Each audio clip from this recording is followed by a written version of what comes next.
So what we're gonna do is we're gonna turn these into basically ribeye steaks. We're gonna end up with a rack of ribs off of both of these.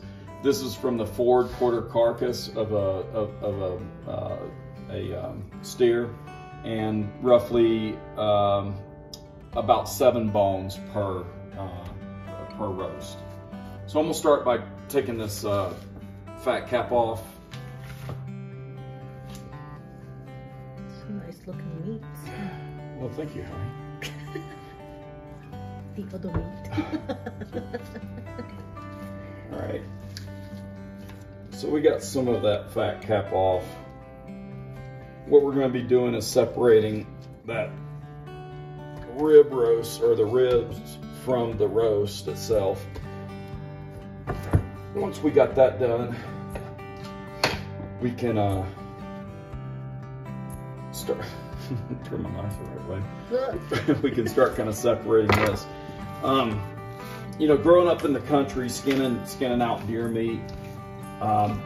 You know, it's funny. A lot of the local guys back where I grew up, they would haul their animal off to the processor, and I always thought, man, I could save quite a bit of money. You know, I'm hunting an animal, you know, harvesting meat basically for free, and then I'm taking it to this processor to, you know, just spend more money to do something that I could do myself.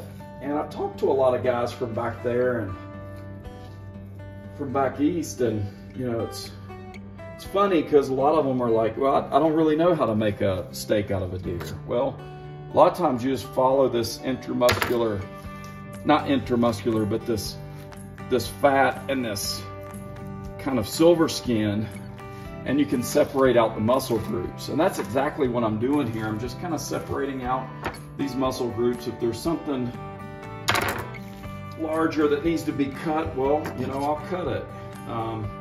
But I'm not gonna just go hacking this thing apart. I'm just kind of letting the silver skin and that little fat cap that runs in between these two, just kind of figure out what the contour is, and I just kind of follow that. I'll feel around in the ribs here just to make sure I'm not getting actually into the meat. That looks pretty good. I'm cutting a few bit of meat here just below that silver skin, but that's looking pretty good. And I'm just kind of using that knife to go in here and kind of separate some of that silver skin, some of the connective tissue, but I'm pretty much following right along the top of these bones. And you can feel down here right below that meat, there's bones running all the way down through here. So I'm just kind of trying to scoop this thing of ribs off of the standing rib roast. That's all I'm doing. I'm not trying to cut too much into the meat. I'm not going too fast, not trying to get excited, just taking my time here. Just running all the way down, standing right above that bone. That's all I'm doing. Sometimes you may stand this up, try to get this thing opened up a little bit.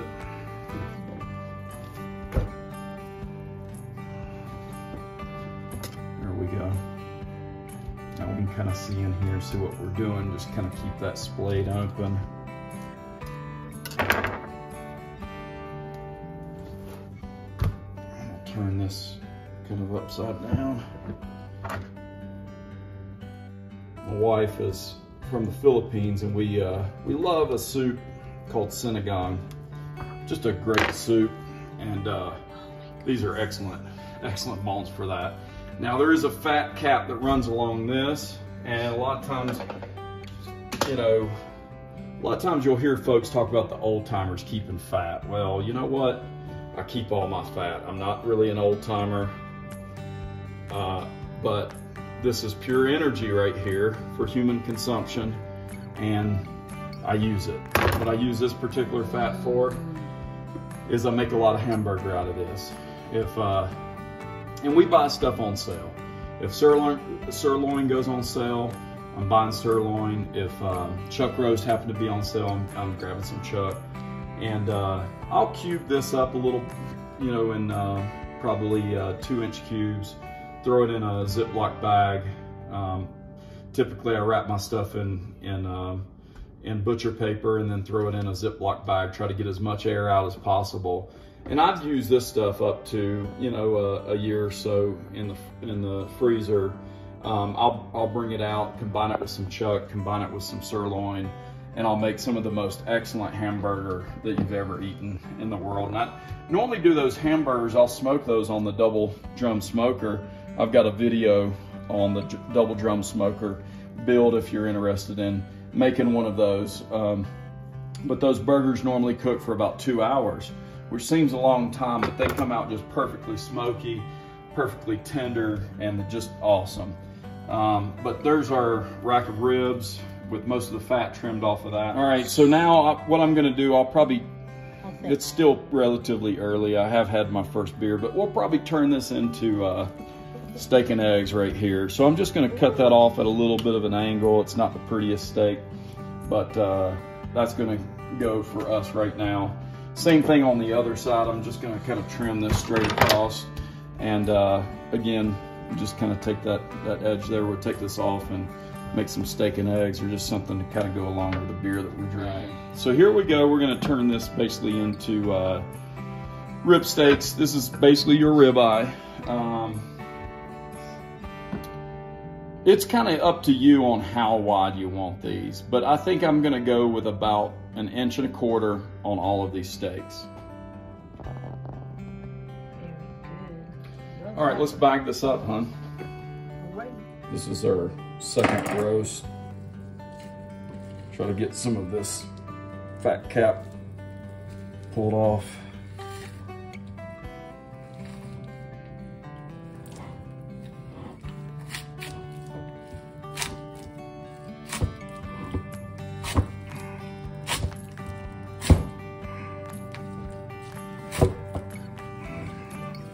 And again, you see where this silver skin sort of delineates between the rib portion and the meat portion here. And all I've done was just kind of got under there and pulled. Now, this will continue sort of showing you where to cut. And I'm just kind of letting the meat show me kind of where I need to start contouring around to get this rack of ribs off here. You see where the meat's starting to come apart. I just put my thumb under there and start kind of separating that out. Once you get to about this point is where you're gonna have to kind of start cutting.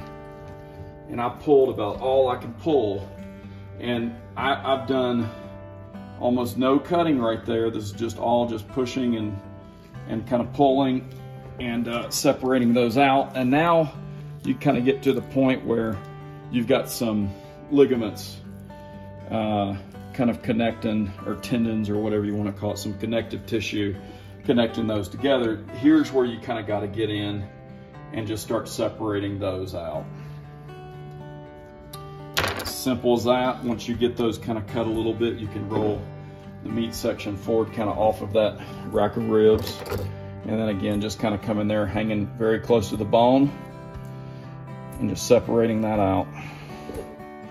Now, once I get this all the way down past that bone, I'm just cutting across here. And now we've got those two separated. Again, we can take the silver skin loose here. I've got a fat cap layer here that is not gonna, actually I'll make hamburger out of this. So that goes in to my fat pile here. Again, this will get baggaged up. I cut them about like that. I use this particular KitchenAid mixer. I've got a meat grinder attachment to that. And I tell you what, this is the Professional Series KitchenAid, and it does just a fabulous job. I've ground hundreds of pounds of meat, has gone through this thing. The internal gearing's all metal. It just does a phenomenal job. We absolutely love that KitchenAid. All right, so there's our Second rack of ribs. These particular ones, I'm gonna leave these more whole. I think I'm gonna probably end up cutting this in half. And this will go in the smoker and we'll just do a nice rack of rib. Right, and those will get packaged just like this in the freezer.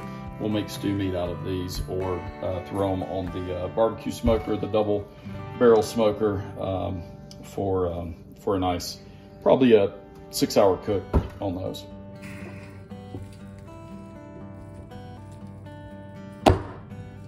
All right, next we'll move up here.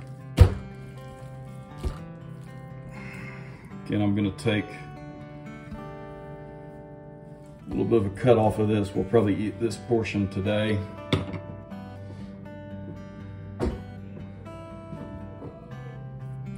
Cutting these about 1.25 inches wide. I'll tell you what, a ribeye is one of those cuts of meat that's just hard to beat. We ended up with quite a bit of eat now kind of meat. We got a nice rack of ribs. We ended up, now this is 2 roast here. We ended up with all of this. And then plus, we've got meat already bagged up.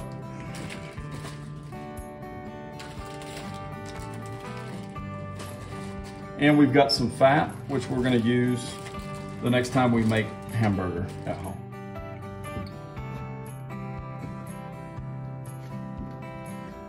Now that's pretty good for $190.